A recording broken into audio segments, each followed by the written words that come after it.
ప్రభునందు ప్రియమైన వారులారా, మరొకసారి ఈ యొక్క ధన్యులు అనే భాగమును మనము ధ్యానం చేస్తూ ఉన్నాం. ఇప్పటి వరకు 3 భాగాల్లో మనము చాలా విషయాలు ధ్యానం చేశాం.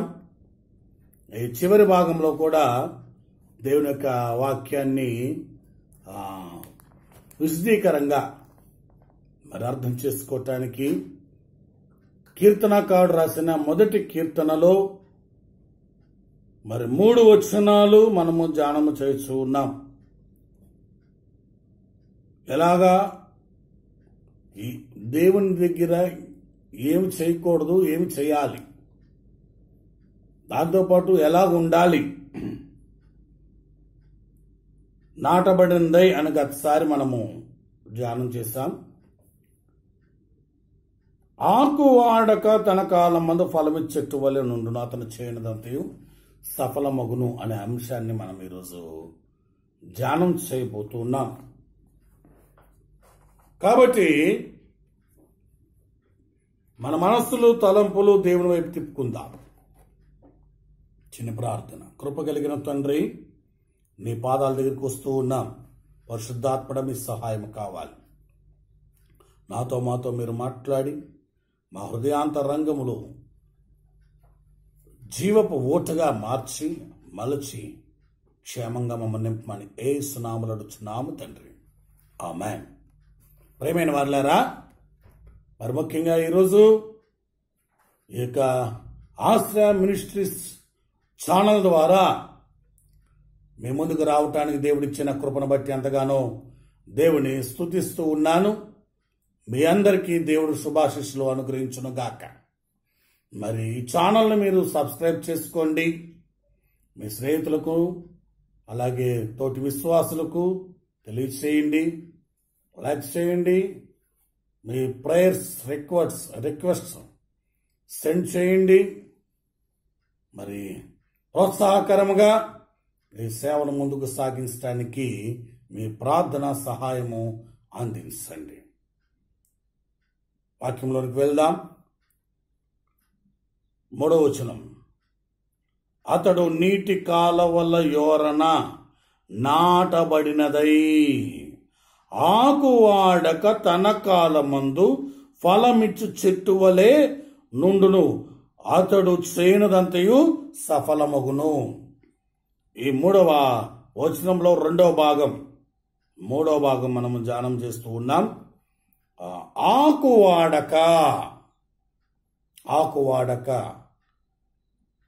తన కాలమందు, ఇన్ టైం. మనిషి జీవితంలో 2 కాలాలు ఉంటాయి. ఒకటి టైం పీరియడ్ రన్ అవుతూనే ఉంటుంది. ఇది 2020వ సంవత్సరం. అంతకుముందు కూడా కాలంలో జరుగుతూనే ఉన్నాయి. కానీ మనిషికి ఒక కాలం ఉంది. జన్మము మరణము మధ్య ఉన్న కాలం. జన్మించిన తర్వాత తన కాలం ప్రారంభించబడుతుంది. మనిషికి కాలం ప్రారంభించబడుతుంది. మరి లోకకాలం వెళ్తుంది. ఇప్పుడు 2020 సంవత్సరం, ఇంకొక కొంతకాలం అయితే 230, 40, 50, 60, 70, 2100 నువ్వు ఉండొచ్చు, నేను ఉండకపోవచ్చు. మనం ఎవరు ఉండం. కానీ కాలం ఆగదు. కానీ మనిషికి ఒక కాలం ఉంది, లైఫ్ ప్లాన్ ఉంది, ఒక జీవన విధానం ఉంది. పుట్టుక మరణము మధ్య తనకు ఒక కాలం ఉంది. ఆ కాలంలో సఫలత కావాలి. సఫలత ఏమిటో సఫలత? ఇర్మియా భక్తుడు చాలా స్పష్టంగా చక్కటి మాటను తన యొక్క ఇర్మియా గ్రంథంలో 17వ అధ్యాయములో ఒక మాట రాస్తూ ఉన్నాడు. 17వ అధ్యాయము 7వ వచనం. యెహోవాను నమ్ముకొను వాడు ధన్యుడు, యెహోవా వానికి ఆశ్రయముగా నుండును, వాడు జలముల యొద్ద నాటబడిన చెట్టు వలె ఉండును, అది కాలువల యోరన దాని వేర్లు తన్నును, వెట్ట కలిగినను భయపడదు, దాని ఆకు పచ్చగా ఉండును, వర్షము లేని సంవత్సరమున చింతనొందదు, కాపు మానదు. చాలా స్పష్టంగా సఫలత అనే అంశం నీటి కాలువల యోర నాటబడినది, ఆకువాడక తన కాలమందు ఫలమిచ్చి చెట్టు వలె. అంటే మానవుని జీవితాన్ని దేవుడు, పాపి అయిన మానవుణ్ణి పరిశుద్ధుడిగా మార్చి ఫలవంతమైన జీవితంలో నడిపించటానికి దేవుడు మనతో ఉన్నాడు, నీవు దేవునితో ఉన్నావు అనే అంశాన్ని నీ జీవితంలో అవగాహన చేసుకోవటానికి సఫలత అన్నది చాలా ప్రాముఖ్యమైనది. అందుకే ఇక్కడ భక్తుడు, ప్రవక్త చాలా స్పష్టంగా చెప్తూ ఉన్నాడు, వెట్ట కలిగిన దానికి భయపడదు. అంటే వేడి కలిగిన, వేసవకాలం వస్తే చాలా చెట్లు ఎండిపోతాయి, కానీ వెట్ట అనగా శ్రమ కలిగిన త్రొట్టిల్లడు. అంతేకాదు దాని ఆకు పచ్చగా ఉంటుంది. నీతిమంతుడు సింహం వలె ధైర్యంగా ఉంటాడట. అంతేకాదు వర్షము లేని సంవత్సరం. మరి చెప్పాలి అంటే ఈ లాక్డౌన్ కాలంలో మన జీవితంలో ఏదైతే అవసరమే ఉందో అటు జీవన విధానంలో జీవనోపాధులు లేకపోయినా దేవుడు పోషించుట మానలేదన్న సత్యం. మానలేదైనా ఎందుకో తెలుసా? పోషణకర్త నీ జీవితంలో.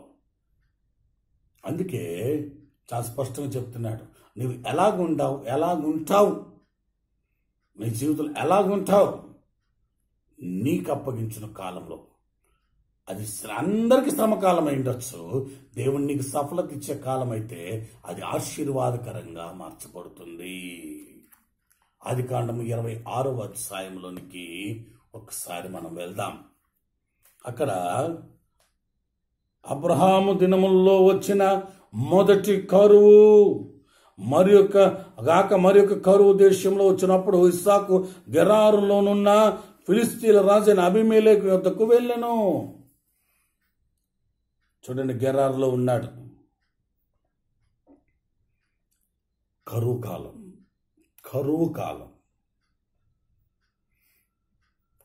కాలం. అయితే ఆ కరువు కాలంలో అందరూ వెళ్ళిపోతున్నారు వేరే ప్రాంతానికి.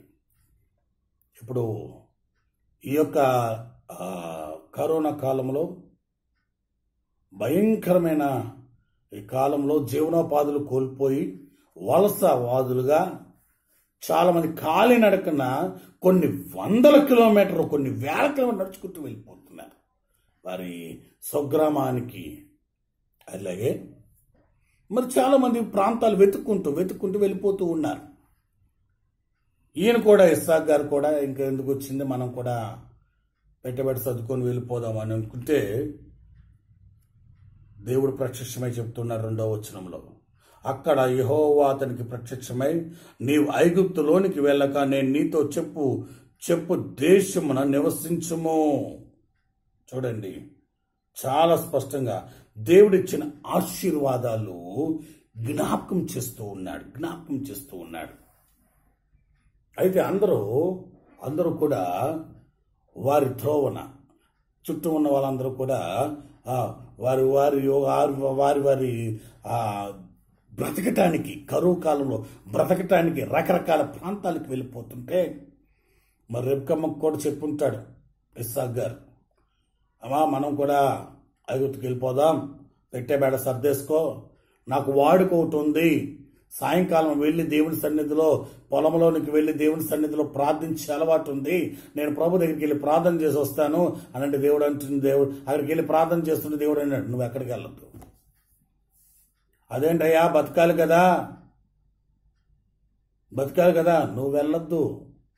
నీ తండ్రికి ఇచ్చిన ఆశీర్వాదం చూడండి, ఈ దేశమును పరవాసమై ఉండుము, నేను నీకు తోడై ఉండి నిన్ను ఆశీర్వదించెదను, ఎలాగనగా నీకును నీ సంతానముకును ఈ దేశములన్నీ ఇచ్చి నీ తండ్రి అయిన అబ్రహాముతో నేను చేసిన ప్రమాణం నెరవేర్చి ఆకాశ నక్షత్రం వల్ల నీ సంతానం విస్తరింపచేసి ఈ దేశమును నీ సంతానముకు ఇచ్చేదను. నీ సంతానం వల్ల సమస్త భూలోకములోని సమస్త జనులు ఆశీర్వదించబడుదురు. కాబట్టి దేవుని యొక్క కృపను బట్టి మరి అబ్రహాంకి ఇచ్చిన ఆశీర్వాదకరమైన ఆ వాగ్దానాన్ని సంపూర్ణంగా దేవుడు నెరవేర్చడానికి, పరిపూర్ణంగా దేవుని కృపలో నింపటానికి, పరిపూర్ణమైన దేవుని సన్నిధి సహాయం చేయటానికి ఆ యొక్క ఇస్సాకు చెప్తూ ఉన్నాడు, ఇదిగో నువ్వు ఇక్కడే ఉంటావు. అయ్యా ఇక్కడే ఉండి ఏం చేయమంటావు? నీకేమొచ్చు? వ్యవసాయం చెయ్యి. అదేంటయ్యా, కరువు కాలంలో, కరువు దేశంలో, కరువు ప్రాంతంలో వ్యవసాయాలు చేయమంటావు? సఫలత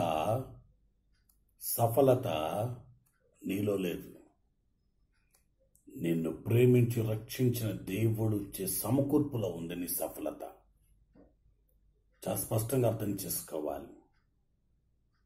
ఒక రైతు చాలా స్పష్టంగా చెప్తాడు, విత్తనం వేసి దాన్ని చక్కగా నారు కట్టి దాన్ని ధాన్యంగా మార్చి ఆ పంటనంతటను చూశాక అంటాడు, బా నేను కష్టపడి ఈ పంట పండించాను, ఈ పంటను నేను కష్టపడి పండించాను. ఎలా కష్టపడ్డావు? విత్తనం నేనే వేశాను, నీరు నేనే పెట్టాను, ఎరువు నేనే వేశాను, చీడ రాకుండా మందు నేనే కొట్టాను. దేవుడు అంటాడు, భూమియు దాని సంపూర్ణతయు నావే. నువ్వు వేసింది రైతే, నువ్వు వేసిన విత్తనం కరెక్టే, కానీ ఆ విత్తనం మొలకెత్తాలి అని అంటే భూమిలో ఇమిడి, ఆ విత్తనం భూమిలో ఇమిడి భూమిలోని సారము దాన్ని ఫలింప చేయాలి. తర్వాత ఆ సూర్యరశ్మి ఆ యొక్క విత్తన దశ నుండి దాన్ని అభివృద్ధి పరిచాక ఫలవంతంగా మార్చాలి. నీరు దానికి జీవం అవ్వాలి. ఇప్పుడు చెప్పండి, ఈ మూడు ఇచ్చింది ఎవరు? భూమిలో సారం ఇచ్చింది ఎవరు? దేవుడు. సూర్యుని రశ్మి అనగా అది పత్రజంతువుగా మార్చడానికి కృప చూపింది దేవుడు. నీటిలో ఉన్న జీవం ఇచ్చింది దేవుడు. ఇప్పుడు ఇదంతా నాది అని చెప్తుంటే దేవుడు అంటాడు, నేను సమకూర్చకుండా. అందుకే రోమపత్రిక 8:28 ఒక మాట అంటాను, దేవుని ప్రేమించు వారికి అనగా తన సంకల్పించబడి పిలువబడిన వారికి మేలు కలుగుటికే సమస్తము సమకూడి జరుగును. సమకూర్పు దేవుడు చేస్తాడు. ఇస్సాకు జీవితంలో కెనారు దేశంలో, కరువు దేశంలో విత్తనం వేయమంటే అందరూ ఆశ్చర్యపోయారు. అందరూ పొలాల్లోంచి బయటకు వెళ్ళిపోతుంటే ఈయన పొలానికి వెళ్ళటం మొదలుపెట్టాడు. వెళ్తుంటే, ఏమిటయ్యా ఇస్సాకు గారు ఎక్కడికి వెళ్తున్నావు? ఏమి లేదయ్యా, వ్యవసాయం చేయటానికి. ఏమిటి? కరువు దేశం, భూమి నెరవేర్చి పగులిచ్చిన ఈ పొలాలలో నువ్వెలా పండిస్తావు? ఇస్సాకు అంటున్నాడు, అయ్యా సమస్తము దేవునిదే. ఆయన చెబితే అపనమ్మకము లేకుండా నేను నమ్ముతున్నాను. అపనమ్మకము లేకుండా దేవుని కోసం నడుము కట్టి వెళ్తూ ఉన్నాను. అందుకే వెళ్ళాడు. చూడండి 12వ వచనంలో ఒకసారి చూద్దాం. 26వ అధ్యాయము 12వ వచనం. ఆ ఇస్సాకు ఆ దేశమందున్న వాడే విత్తనమేసి ఆ సంవత్సరమున 100 ఫలము పొందని. ఎంతంటండి? 30%, 60%? కాదు, చాలా స్పష్టంగా 100 100%. దేవుడు ఏదైనా సరే 100% ఇస్తాడు. 50%, 20% డిస్కౌంట్లు దేవుని దగ్గర ఉండవు. దేవుని దగ్గర ఉండదు ఒకటే, సంపూర్ణ ఆశీర్వాదం, సంపూర్ణమైన దీవెన. నూరొంతులుగా దేవుడు నీకు దీవెనలు దయచేస్తాడు. కొరతలుగా ఇవ్వడం దేవుడికి ఇష్టం లేదు. అందుకే ఇస్సాకు నూరొంతులు అంటే ఇక్కడ నూరొంతులు దేంటో పొందాడో మనం అర్థం చేసుకోవాలి. నెంబర్ 1, విత్తనం వేసి ఆ సంవత్సరం నూరొంతుల ఫలం పొందను. నెంబర్ 2, యెహోవా అతను ఆశీర్వదించను గనుక ఆ మనుష్యుడు గొప్పవాడాయను. నెంబర్ 3, అతడు మిక్కిలి గొప్పవాడయ్యే వరకు క్రమక్రమముగా అభివృద్ధి పొందుచు వచ్చాను. నెంబర్ 4, అతని గొర్రెలు ఆసియు దాసులు గొప్ప సమూహముగా కలిగినందున ఫిలిస్తీనులు అతని మీద అసూయపడిరి. అబ్బా చూడండి, ఒంటిగా వచ్చిన వాడు 10,000 మందిగా మార్చబడతారంటాడు. ఎంత గొప్ప స్థితికి వెళ్ళాడయ్యా అంటే, స్థానికంగా ఉన్నవాళ్ళు అసూయపడే స్థాయికి. ఇప్పుడు ఒక్క ఆహారంలోనేనా సఫలత పొందింది? ఆహారంలో మాత్రమే కాదు, అన్ని విషయాలలో చూడండి, ఈ దేవుని వలన అంటే భూఫలము వలన ఆశీర్వదించబడ్డాడు, దేవుని వలన ఆశీర్వదించబడ్డాడు, జనులందరిలో ఆశీర్వదించబడ్డారు. ఎంత గొప్ప విషయం అంటే, ఏ ప్రాంతంలోకి వెళ్ళాడో ఆ ప్రాంత ప్రజలు తన దగ్గర పని వాళ్ళగా మార్చబడ్డారు. ఎంత గొప్ప స్థాయికి దేవుడు తీసుకెళ్ళాడు. ఇప్పుడు ఇస్సాకు గారి దగ్గరికి వెళ్ళి, అయ్యా నువ్వు ఇంత గొప్పవాడు అయిపోవటానికి కారణం ఏమిటి అని అంటే 3 మాటలు చెప్తాడు. ఏంటండి? 3 మాటలు చెప్తాడు.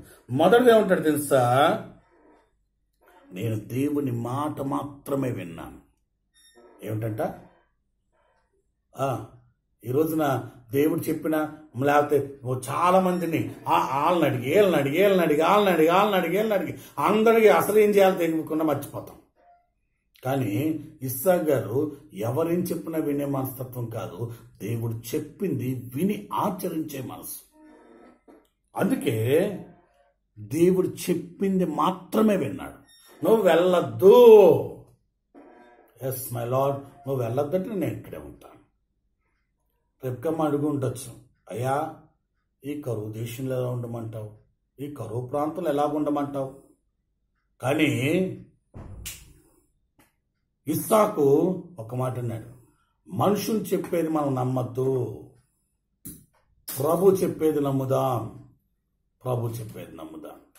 ఈరోజు నీ స్థితులు, నీ పరిస్థితులు నీకు అనుకూలంగా ఉండకపోవచ్చు. నీకున్న పరిస్థితులన్నీ కూడా దేవుడు చెప్పినంత వరకు నీకు భారభరితంగా ఉండొచ్చు.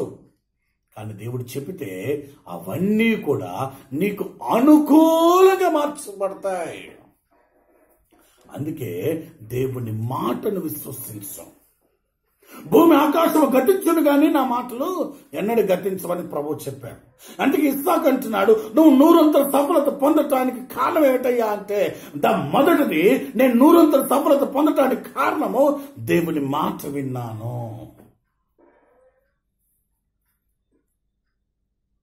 అందుకే ప్రియ దేవుని జనాంగమా, దేవుని మాట మాత్రం నమ్ము, నీ జీవితంలో అద్భుతాలు జరుగుతాయి, సఫలత వస్తుంది. సరేనయ్యా దేవుని మాట నమ్మావు, ఇంకేం చేసావు? శ్రమలో నిలిచి ఉన్నాను. శ్రమలో నువ్వు గెరారు దేశం నివసించు. చూడండి 6వ వచనం, ఇస్సాకు గెరారులో నివసించెను. కరువు వస్తే ఏమైంది? కాటకం వస్తే ఏమైంది? ఇబ్బంది వస్తే ఏమైంది? శ్రమ వస్తే ఏమైంది? రోగం వస్తే ఏమైంది? ఎందుకో తెలుసా?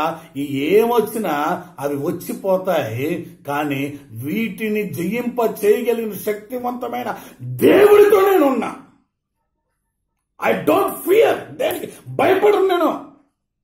అది ఇస్సాకులో ఉన్న రెండవ ప్రాముఖ్యమైన లక్ష్యం. మొదటిది దేవుని మాట వింటము. రెండవది, అందుకే దావీదు భక్తుడు అంటే కదా, శ్రమ పొందటం నాకు మేలాయను. నిజమే, ఈరోజు చాలా మంది శ్రమను చూసి భయపడుతున్నారు. ఈ వ్యాధి అనే శ్రమను చూసి, ఈ వైరస్ అనే శ్రమను చూసి భయపడుతున్నారు. కానీ నువ్వు దేవుని మీద విశ్వాసం కలిగి నిలబడినప్పుడు దేవుడు వాటిని నీకు అంటకుండా భద్రపరచగలడు. అందుకే శ్రమను చూసి భయపడద్దు, శ్రమలో నిలిచి ప్రభు నీతో ఉన్నాడని విశ్వాసం, ప్రభు నీతో ఉన్నాడని విశ్వాసం కలిగి నువ్వు నిలబడు. మరి మూడోది ఏమన్నాడు తెలుసా? చెప్పింది చేశాను. మొదటిది దేవుడి మాట విన్నాను, రెండవది శ్రమలో నిలిచి ఉన్నాను, మూడవది దేవుడు చెప్పింది చేశాను. అంటే విత్తనం వేశాడు. అసలు ప్రతికూలమైన పరిస్థితి నువ్వు సందేహం రావచ్చు, కరువు కాలం, మరి నీళ్ళు ఎలాగొచ్చింది? అగాధములో ఉన్న జలాలను సైతం దేవుడు పైకి రప్పించగలడు. సర్వశరీరులకు దేవుడే యెహోవాకు అసాధ్యమైంది ఏమైనా కలదా? నీ జీవితంలో ఏదైతే అసాధ్యం అనుకుంటావో దాన్ని సాధ్యపరచు దేవుడు సాధ్యం. ఎప్పుడు తెలుసా? దేవుని మాట మీద నువ్వు నిలబడినప్పుడు, దేవుని సన్నిధిలో నువ్వు స్థిరంగా నిలిచినప్పుడు, దేవుడు చెప్పింది పరిస్థితి కంటే ప్రభు గొప్పవాడని విశ్వసించి నువ్వు అడుగులు వేసినప్పుడు. నిజమే, అబ్రహాముకు దేవుడు చెప్పాడు, నువ్వు వెళ్ళయ్యా నేను దీవిస్తానని. ఏం చూసుకొని వెళ్ళాడు? దేవుని మాట నమ్మాడు. మోసే, నువ్వు వెళ్ళయ్యా నేను దీవిస్తాను, నేను నడిపిస్తాను. దేవుని నమ్మాడు, దేవుడు చెప్పింది చేశాడు. ఫరోకి రాజుగా నిలబడ్డాడు. ఏసేపు చూడండి, ఏలికగా మార్చబడినప్పుడు, ఎక్కడి నుండి వచ్చాడు? జైల్లో నుండి వచ్చాడు. మరి ఏలికగా ఉండవలసిన సామర్థ్యము, జ్ఞానం ఎవరిచ్చారు? దేవుడే ఇచ్చాడు. అందుకే దేవుడు చెప్పింది చేయాలి. కానాను విందుకు వెళ్ళారు. తల్లి అయిన మరి అక్కడ కొరతగా ఉంటే యేసుప్రభువు వారి దగ్గరికి వచ్చి, నాయనా విందులో ద్రాక్షరసం అయిపోయిందంటే, అమ్మా నాతో నీకేమి, ఆ సమయం ఇంకా రాలేదంటే ఆ పక్కన పని వాళ్ళు పిలిచి, ఆయన చెప్పునది చేయుడి. వాళ్ళు వచ్చి నిలబడ్డాను. ఏమిటయ్యా మీరేం చెప్తే చేయటానికి సిద్ధంగా ఉన్నాం. అదిగో ఆ రాత్రి బాణల్లో నీళ్లు పోయింది అన్నాడు. యేసుప్రభువు వారు చెప్పింది చేశారు. అయ్యా నీళ్లు పోసాం, ఇప్పుడు అది ముంచి విందు ప్రధానికి ఇవ్వండి. వీళ్ళకి తెలుసు నీళ్ళని. ఎవరికి? పని వాళ్ళకి తెలుసు, వాళ్ళకి అది నీళ్ళని వారికి తెలుసు. ఇప్పుడు ఎవరికి పోయాలి? చీఫ్ గెస్ట్కి. ఏమాత్రం తేడా వస్తే నూరుకుంటాడా? ఇప్పుడు ఏ ధైర్యంతో వాళ్ళు ముంచుకొని వెళ్తున్నారు? నేలను ముంచుకొని వెళ్ళిపోస్తున్నారు. ఒక్కటే వాళ్ళు తెలిసింది, ఒకటే, మాకు ఆజ్ఞాపించిన వాడు సర్వశక్తిమంతుడు. అది నీళ్ళైనా సరే ద్రాక్షాసంగా మారిపోతాయి ఆయన మాట చొప్పున.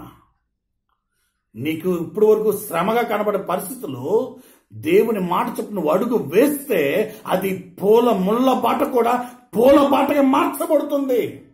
తీసుకొని పోయి ఆ పని వాళ్ళు ఆ నీళ్లను ముంచి తీసుకొని పోయి ఆ విందు ప్రధానికి ఇవ్వగానే ఆ విందు ప్రధాని అంటున్నాడు, అందరూ ముందు మంచిది పోసి తర్వాత జబ్బుది పోస్తారు, నువ్వు ముందు మంచిది పోసి అంతకన్నా మంచిది పోస్తావు. శ్రేష్టకరమైంది. నీ జీవితంలో ఏది దేవుడు చేయాలన్నా శ్రేష్టకరమైంది, 100 ఆశీర్వాదం దేవుడు ఇవ్వాలనుకుంటాడు. దాని పేరే సఫలత.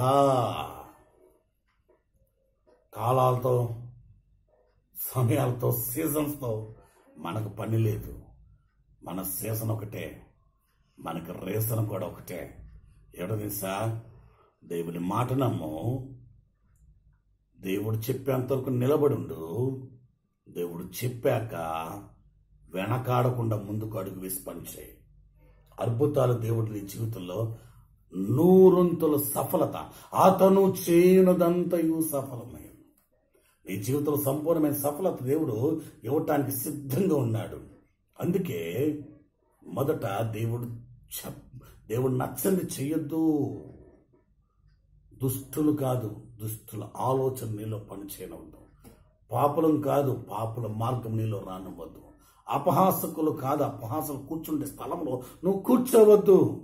రెండవది, దేవుని ధర్మశాస్త్రం, దేవుని వాక్యమందు ఆనందించు, ధ్యానించు.